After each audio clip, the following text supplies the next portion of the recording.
right as it, I mean, like 2 cranks in. Those are chunky little old fish. Cue the bass. That looks like it's almost just, oh, good one.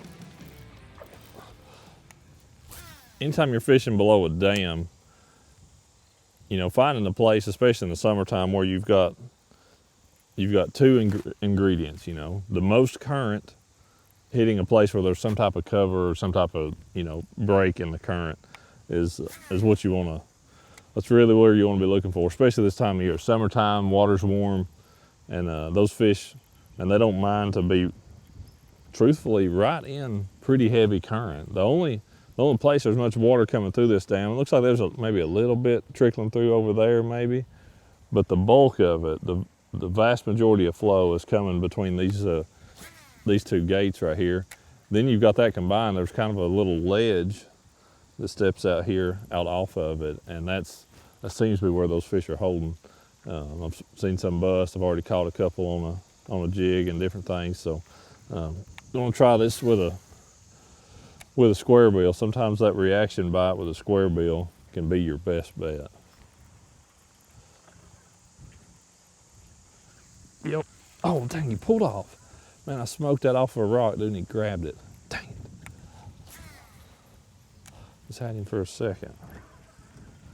I mean, it literally bounced right off of a rock. Boom, he nailed it. Can't believe it came off.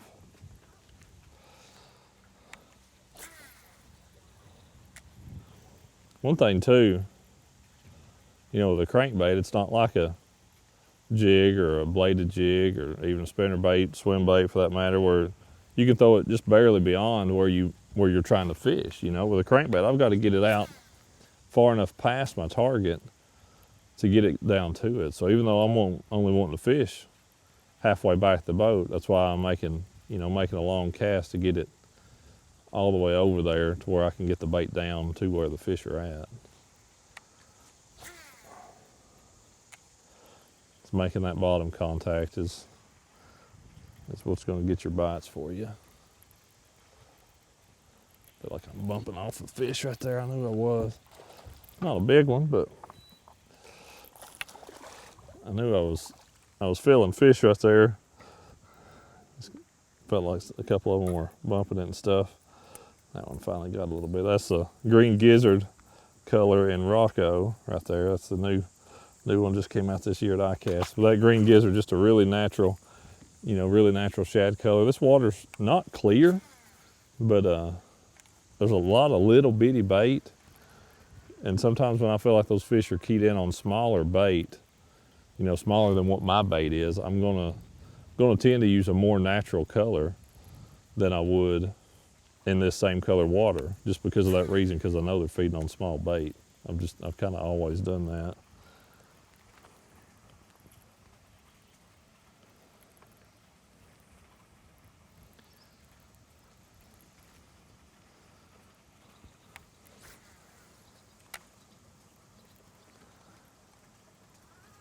Oh, boy, that felt like one picked it right there, right on that corner. Ooh, that's come up busting right in there.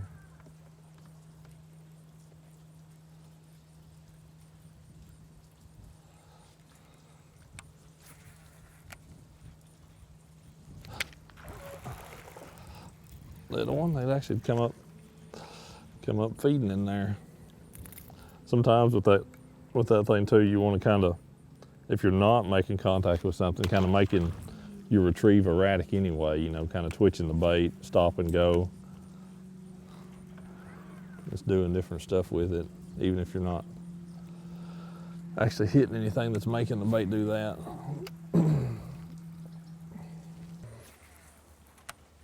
Cue the bass. That looks like it's almost just, oh, good one. I was about to say, it almost looks like it's what I'd call more of just a leak over here than actually letting water out. There's just a little bit of stuff coming through there, but multiple casts with that little square bill, kind of constantly changing changing your angles is what that seems to always trigger them, you know.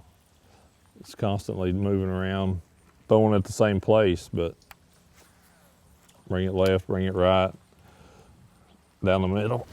Golly. Smallmouth. Oh, that was a smallmouth. Shoot. No wonder he hit it so hard. I mean, it literally about knocked the rod out of my hand.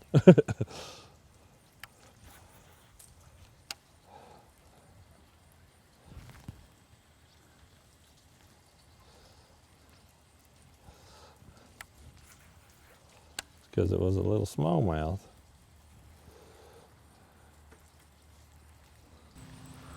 Once you get so far north, some places, like Oneida, has shad, but it's, I guess here, this does too here, but it's like about as far north as there actually are shad. Oh, I thought I had grass for a second. You just loaded up on it. Yes, sir. That's actually where there wasn't even much current coming through there. And that, I mean, that fish barely got it, just the back hook. Those little VMC hybrid trebles, dude, I got a ton of confidence in those things, even when they just kind of swat at the bait. That's a pretty dark one. He's missing the eye on that side too. It's a good chunk.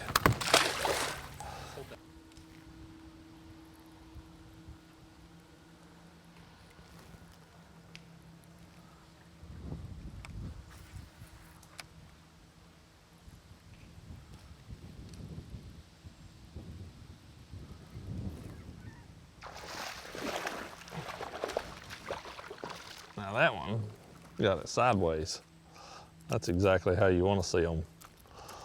How you want to see them get it. They're not all, surprisingly to me, they're not all sitting right dead in the heaviest part of it. Some of them are, you know, tucked into some of these little corners and stuff. That just goes to show you, can't assume you know everything about these little creatures. They will, they'll surprise you from time to time. And you just got to fish through those areas. There's so much bait and stuff here. I mean, it was obvious that the fish were going to be around here somewhere, and just had to keep milling around, find them.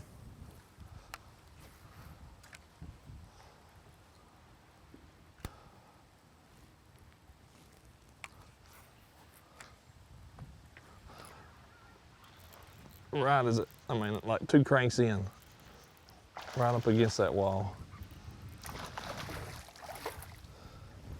Those are chunky little old fish.